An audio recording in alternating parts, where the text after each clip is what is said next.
Gold, trusted gold buyers. మీరు తాకట్టు పెట్టిన బంగారాన్ని విడిపించి ఈ రోజు ఉన్న మార్కెట్ ధరకు కొనబడను.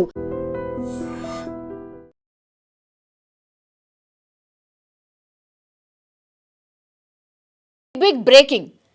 మనకు తెలుసు కదా, గతంలో కూడా చాలా పరువు హత్యలు జరిగినాయి. అందులో భాగంగానే ఇప్పుడు కూడా మరోసారి ఇంకో పరువు హత్య జరిగింది. అది ఏంటి అంటే అమీన్పూర్లో, దట్టు సంగారెడ్డి అమీన్పూర్లో ఒక అబ్బాయిని, సాయి అనే అబ్బాయిని పిలిచి, కేవలం బీటెక్ సెకండ్ ఇయర్ మాత్రమే చదువుతున్నాడు, ఆ అబ్బాయిని మాట్లాడుకుందాము రా అని పిలిచి, ఇప్పుడు ఈ అబ్బాయి ఇంకొక అమ్మాయి ప్రేమించుకున్నారు అనేటువంటిది ఇప్పుడు పెద్ద ఎత్తున మాట్లాడుతున్నటువంటి సిచ్యువేషన్ అయితే కనిపిస్తోంది. సో పూర్తిగా ప్రేమ వ్యవహారమే ఈ హత్యకు కారణం అనేసి ఇప్పుడు అబ్బాయి తరఫున ఎవరైతే పెద్దనాన్న ఉన్నారో ఆయన స్పష్టంగా చెప్తా ఉన్నాడు. కేవలం 20 సంవత్సరాలు, అమ్మాయికి కూడా ఆల్మోస్ట్ సేమ్ ఏజ్. ఇప్పుడు బీటెక్ సెకండ్ ఇయర్ అబ్బాయిది, అమ్మాయి ఏమో డిగ్రీ చేస్తూ డిస్కంటిన్యూ అయింది. సో వాళ్ళు అంటే స్కూల్ నుంచే ప్రేమలో ఉన్నారు. అందులో భాగంగా తరచుగా అమ్మాయి, ఇప్పుడు అబ్బాయి ఎక్కడైతే చదువుకుంటున్నాడో ఇక్కడే ఆయన ఇంజనీరింగ్, సెయింట్ పీటర్స్ ఇంజనీరింగ్ కాలేజ్లో చదువుతున్నాడు కాబట్టి అక్కడ హాస్టల్లో ఉంటున్నాడు. ఆయన దగ్గరికి తరచుగా వచ్చేది. వీళ్ళిద్దరు కూడా ప్రేమలో ఉన్నారు అనేది వాళ్ళ ఫ్రెండ్స్ కానీ చాలామందికి, వీళ్ళ అంటే అమ్మాయి వాళ్ళ బంధువులకు కూడా తెలిసినటువంటి విషయమే. ఇక్కడ ఏంటి అనంటే క్యాస్ట్. ఇప్పుడు అబ్బాయి వాళ్ళది పెద్ద క్యాస్ట్ అనేటువంటి మాట వాళ్ళ పెద్దనాన్న స్వయంగానే చెప్తున్నాడు, అంటే రావుస్. అండ్ అమ్మాయి వాళ్ళు కొంత చిన్న స్థాయికి సంబంధించిన వ్యక్తులు అని వాళ్ళే ఒప్పుకునే దీంట్లో ఉన్నారనమాట. అందులో భాగంగా ఇప్పుడు అమ్మాయి వాళ్ళు ఏం చేశారంటే, అమ్మాయి వాళ్ళ మమ్మీ ఆమె ఈ అబ్బాయికి కాల్ చేసి, మాట్లాడుకుందాం రా, ఏంటి అసలు మ్యారేజా, లేకపోతే అసలు మీ వ్యవహారం ఏంటిది, అసలు మీ ఫ్యూచర్ ప్లాన్స్ ఏంటివి, నువ్వేమో చూస్తేనేమో కేవలం బీటెక్ సెకండ్ ఇయర్ చదువుతున్నావు, మా అమ్మాయి ఏమో డిగ్రీ డిస్కంటిన్యూ అయిపోయింది, అసలు మీ ప్రేమ వ్యవహారం ఏంటి, అసలు ఏంటి, మాట్లాడుకుందాం రా అని పిలిపించారు అని ఒక వర్షన్. తర్వాత ఇంకోటి వాళ్ళ ఫ్రెండ్స్ చెప్తున్నది ఏంటి అని అంటే, అమ్మాయి ప్రెగ్నెంట్ కాబట్టి ఈ వ్యవహారం చాలా సీరియస్ అయిపోయింది, రా అబ్బాయి అని ఆ అబ్బాయిని పిలిపించారు, ఆ అమ్మాయి వాళ్ళ మమ్మీనే పిలిపించారు అనేది ఇంకో వర్షన్ వినిపిస్తోంది. పిలిపించిన తర్వాత ఏం చేశారు, యాక్చువల్లీ ఈరోజు బయటకు వచ్చింది విషయం, కానీ నిన్ననే అబ్బాయిని ఆల్ ఆఫ్ సడన్ 11:30 ఆ ప్రాంతంలో నువ్వు అర్జెంటుగా రా, మా మమ్మీ నీతో మాట్లాడాలి అని అంటున్నారు, అమీన్పూర్కి వచ్చేయని అమ్మాయి తరఫున ఎవరైతే వాళ్ళ మమ్మీ ఉందో ఆమె పిలిపించడం జరిగింది. పిలిపించిన తర్వాత అక్కడ అబ్బాయిని పూర్తిగా కట్టేసి భయంకరంగా కొట్టిన ఆనవాళ్ళు ఉన్నాయి, అబ్బాయి శరీరం మీద తీవ్ర గాయాలున్నాయి, కావాలనే పిలిపించి చంపేశారు అని అబ్బాయి తరఫున బంధువులు, వాళ్ళ పెద్దనాన్న, అట్లాగే వాళ్ళ ఫ్రెండ్స్ ఆరోపిస్తున్న సిచ్యువేషన్ అయితే కనిపిస్తోంది. నా పేరు దినేష్, నేను సెయింట్ పీటర్స్లో సెకండ్ ఇయర్ చదువుతున్నాను. శివ నా బెస్ట్ ఫ్రెండ్. శివ అనే ఆయనని శ్రీజ అనే అమ్మాయి ఇద్దరు ప్రేమించుకున్నారు. మధ్యలో శ్రీజ అనే అమ్మాయి కూడా చాలాసార్లు ఇంట్లో నుంచి బయటికి రావడం అనేది జరిగింది. ఇట్లా పెళ్లి చేసుకో అని చెప్పి తీసుకోవో అనుకుంటా శివాని ఇబ్బంది పెట్టడం కూడా జరిగింది. ఇక ఒక్కసారి అయితే శివ బండి కూడా గుంజుకోవడం జరిగింది. ఆ పిల్లవాళ్ళ ఇంట్లో వాళ్ళు 1-2 సార్లు పిలిచి బండి ఇస్తామనే మా కన్వర్జేషన్ కూడా వాళ్ళిద్దరి మధ్యలో అయ్యింది. ఇక ఈసారి ఆ అమ్మాయి ఇట్లా ప్రెగ్నెంట్ అని పిలవడం జరిగింది. మరి వాళ్ళు చెప్పడం వరకు అయితే అమ్మాయిని కొడుతుంటే అడ్డెళ్ళాడని చెప్పి బ్యాట్తో కొట్టాడని తెలిసింది మాకైతే వాళ్ళ ద్వారా. కాకపోతే చూస్తే ఒంటి మీద అయితే చాలా గాయాలు ఉన్నాయి. బ్యాట్తో కొట్టిన గాయాలు అయితే కాదు, ఇంకా వేరే వాళ్ళు హస్తాలు కూడా ఉన్నాయని మేము అనుకుంటున్నాము. మాకు కావాల్సిన న్యాయం ఏంటంటే, ఇక్కడ మాకు ప్రాణం పోయింది. ఆ ప్రాణంకి అయితే డబ్బులు కట్టినా ఏం చేసినా అయితే ప్రాణం అయితే ఎంటకి రాదు మళ్ళీ. ఇక న్యాయం ఏమన్నా చేసేది ఉంటే వాళ్ళ ఫ్యామిలీకి చేయాలని మేము కోరుకుంటున్నాం అంతే. నేను జ్యోతి శ్రావణ్ సాయి వాళ్ళ ఫ్రెండ్ మురళిని ఇక్కడ ఉన్నాను. నిన్న పొద్దున జ్యోతి శ్రావణ్ సాయి వాళ్ళ గర్ల్ ఫ్రెండ్ అనే ఆమె, శ్రీజ అనే ఆమె ఫోన్ చేసి శివాని పిలవడం జరిగిన పక్షంలో ఇతను వాళ్ళ ఇంటికి వెళ్ళిండు. వాళ్ళ ఇంటికి వెళ్ళిన తర్వాత వాళ్ళ తల్లిదండ్రులు కలిసి కొట్టి జ్యోతి శ్రావణ్ సాయి మరణించాడు. ఈ క్రమంలో, వాళ్ళు కొట్టిన క్రమంలో జ్యోతి శ్రావణ్ సాయి మరణించాడు. ఇంతకుముందు ఒకసారి మేమిద్దరం అదే ఇంటికి, వాళ్ళ ఇంటికి వెళ్ళినప్పుడు మా ఇద్దరికి వాళ్ళ మామ అనే అతను మా ఇద్దరికి కత్తులు చూపెట్టి భయపెట్టాడు. మేము ఆ రోజు నేనున్నానో ఇంకేమన్నానో ఏం మీద చెయ్యి ఏమి వేయలేదు. వాళ్ళ మామయ్య అయితే వాళ్ళ అమ్మగారు ఆ రోజు కూడా జ్యోతి సావంత్ కొట్టారు. జ్యోతి సావంత్ కొట్టి చంపేయడం జరిగింది. ఇవాళ పొద్దున వాళ్ళ అమ్మగారు కాల్ చేసి శివ వాళ్ళ పెద్దనాన్నకి కాల్ చేసి ఇట్లా హాస్పిటల్లో ఉంది బాడీ వచ్చి తీసుకొని అన్నట్టుగా మాట్లాడారంట. ఎందుకు పిలిచారంటే పిలిచిన పక్షం ఏమంటే నేను ఇట్లా ప్రెగ్నెంట్ అని చెప్పి పిలిపించారంట. ప్రెగ్నెంట్ని ఇంట్లో మాట్లాడదాం రా మేము మాట్లాడతాం అని చెప్పి పిలిపించారు వాళ్ళ ఇంట్లో వాళ్ళు. పిలిపించిన పక్షంలో వెళ్తే ఇట్లా అయింది. ఇంత ముందు కూడా చాలా సార్లు వాళ్ళు ఎంక్వైరీ చేశారు వీళ్ళ పెద్దనాన్ని, ఎంత ఆస్తుంది ఏంది అది ఇది అని చెప్పి మాట్లాడుతూనే ఉన్నారు. ఈ అబ్బాయి పేరు వచ్చేసి శ్రవణ్. సో శ్రవణ్కి అమ్మా నాన్న లేరు, కానీ ఆయనకు కొంతమేర ఆస్తి ఉంది.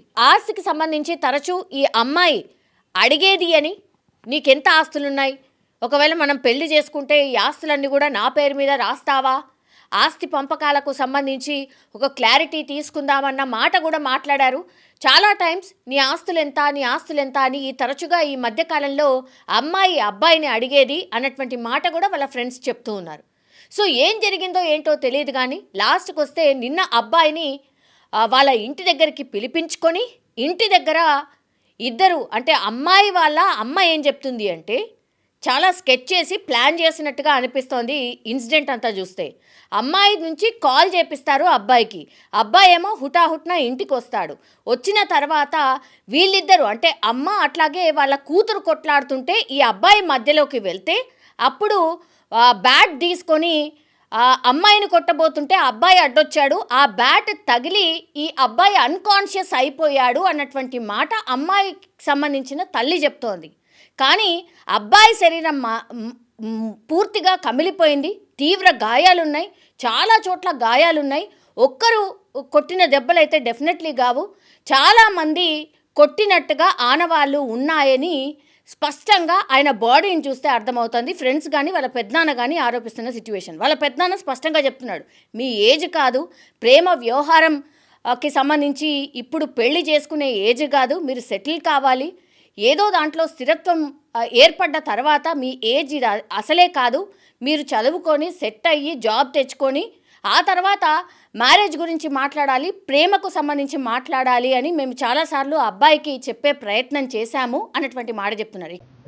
నా పేరు కాకాని వెంకటేశ్వరరావు. మా తమ్ముడి కొడుకుని నిన్న కొట్టి చంపారు. నిన్న మధ్యాహ్నం నుంచి మాకు తెలిసింది ఏంటంటే, నిన్న మధ్యాహ్నం నుంచి వాడిని బంధించి కొట్టి చంపేసి పొద్దున హోలిస్టిక్ హాస్పిటల్లో తీసుకొచ్చారని తెలిసింది. బ్రాడ్ డెడ్ అయ్యి తీసుకొచ్చారని హాస్పిటల్లో సమాచారం ఇచ్చారు.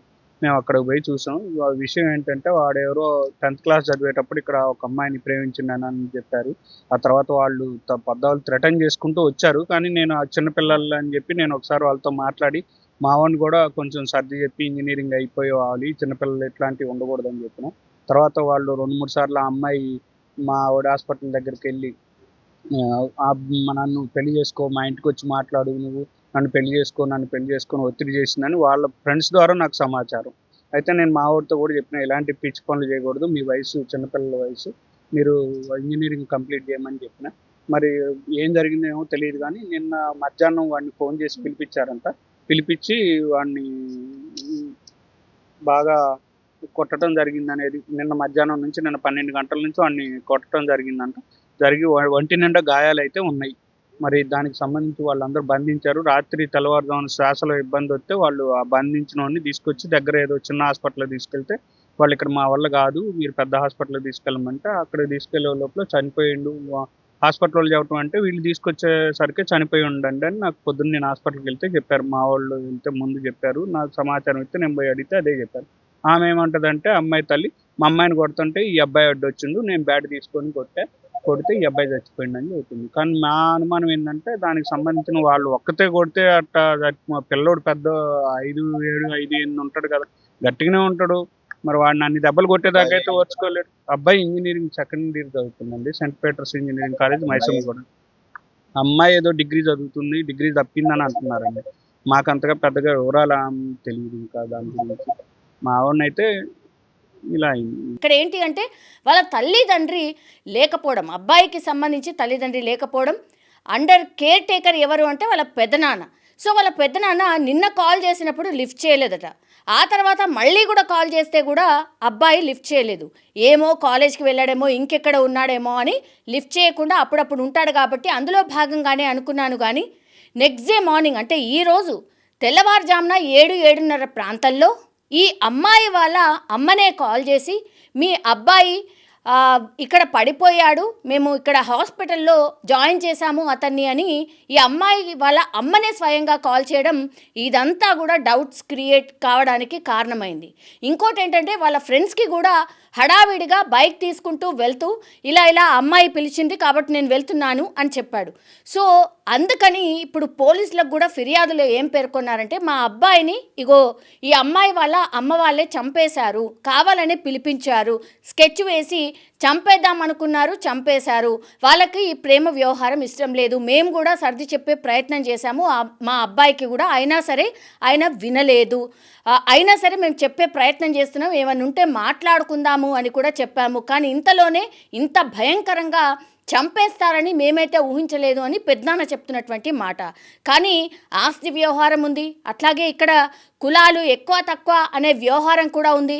అమ్మాయి వాళ్లకు అసలే ఇష్టం లేదు అబ్బాయి అని అంటే సర్ది చెప్పడమో, పోలీసుల దగ్గర కూర్చోవడమో, ఇంకోటో చేసి పరిష్కరించుకోవాలి. కానీ ఇట్లా చంపడం ఏంటి అనేది ఇప్పుడు ఎవరు ఈ అబ్బాయి వాళ్ళ పెద్దనాన్న మాట్లాడుతున్నటువంటి పరిస్థితి అయితే కనిపిస్తోంది. కానీ అత్యంత దారుణము, పాపం 20 సంవత్సరాలు మాత్రమే ఉన్నాయి అబ్బాయికి. ప్రేమ వ్యవహారం ఇదంతా కూడా తెలీదు, అంత అండర్స్టాండింగ్ పవర్ కూడా ఈ ఏజ్లో రాదు. సో ఇంత దారుణంగా అంటే ఆస్తి గురించి అడుగుతావు, తర్వాత కులం తక్కువ, మాది తక్కువ, మీది ఎక్కువ అని మాట్లాడతారు. అన్నీ చేసిన తర్వాత చంపడం దేనికి? కూర్చొని మాట్లాడడమో ఇంకోటో పరిష్కారాలు వెతకాలి. కానీ మనిషిని చంపేస్తే ఏమొస్తుంది అని వాళ్ళ పెద్దనాన్న అడుగుతున్నటువంటి సిచ్యువేషన్. ఒకే ఒక్కడు అమ్మా నాన్న లేకుండా ఒకే ఒక్కడు మిగిలాడు అనుకున్నా, ఇప్పుడు లాస్ట్కి వస్తే అతన్ని కూడా తీసుకుపోయారు అన్నటువంటి మాట పాపం వాళ్ళ పెద్దనాన్న చెప్తున్నటువంటి సిచ్యువేషన్. సో ఫ్యామిలీ అంతా కూడా ఏమీ లేకుండా వాళ్ళ ఫ్యామిలీయే కొలాప్స్ అయిపోయిన సిచ్యువేషన్ అయితే కనిపిస్తోంది. వీళ్లకు న్యాయం జరగాలంటే ఈ అబ్బాయిని చంపిన వాళ్లకు ఖచ్చితంగా పనిష్మెంట్ ఇవ్వాల్సిందే. అట్లాగే ఈ ఫ్యామిలీ ఎవరైతే ఈ అబ్బాయిని కోల్పోయిన ఫ్యామిలీ ఏదైతే ఉందో వాళ్ళకి న్యాయం జరగాల్సిందే అని వాళ్ళ ఫ్రెండ్స్, అట్లాగే ఇప్పుడు ఎవరైతే వాళ్ళ పెద్దనాన్న ఉన్నారో వాళ్ళు మాట్లాడుతున్నటువంటి సిచ్యువేషన్. కానీ ఎంత దారుణం అండ్ ఎంత కిరాతకం కదా. మీకు ఇష్టం లేకపోతే మాట్లాడే ప్రయత్నం చేయండి, లేకపోతే ఇంకా ఎన్నో మార్గాలు ఉన్నాయి. 20 సంవత్సరాల అబ్బాయిని అంత దారుణంగా నమ్మించి పిలిపించి చంపడం ఏంటి? ఇది ఇప్పుడు అందరూ మాట్లాడుతున్నటువంటి సిచ్యువేషన్. పాపం ఆ అబ్బాయి కూడా అనుకోలేదు కావచ్చు, ఏదో హరిబరిగా పిలిచారు కదా, అయ్యో ఏమై ఉంటుందో అని ఆయన వెళ్ళడమే ఇప్పుడు ఈ హత్యకు కారణంగా మనం భావించే సిచ్యువేషన్ అయితే కనిపిస్తోంది. పాపం అన్యాయంగా ఒక అబ్బాయి ప్రాణం అయితే ఈ ఘటనలో పోయింది అనుకోవచ్చు. And for more videos, Please subscribe to iDream. Please subscribe to iDream. Please subscribe iDream. And please subscribe to iDream. For more videos, subscribe to iDream. please like, share and subscribe to the channel. Congratulations, iDream. Subscribe to iDream. Subscribe to iDream. So subscribe to iDream Media. iDream ki iDream team andarki huge congratulations. Please subscribe iDream Media. Please subscribe to iDream. Subscribe iDream. Please subscribe to iDream. iDream అంటే నా కళల ఛానల్ను subscribe చేసుకున్న నోరు తిరుగుతలేదు, మీరైతే గంట గుర్తు కొట్టండి. For more such videos, please subscribe to iDream. Subscribe to iDream. Please subscribe to iDream. Please subscribe iDream Media. Please do subscribe to iDream. Please subscribe to iDream Media. For best entertainment and information, please subscribe iDream. And don't forget to subscribe to iDream.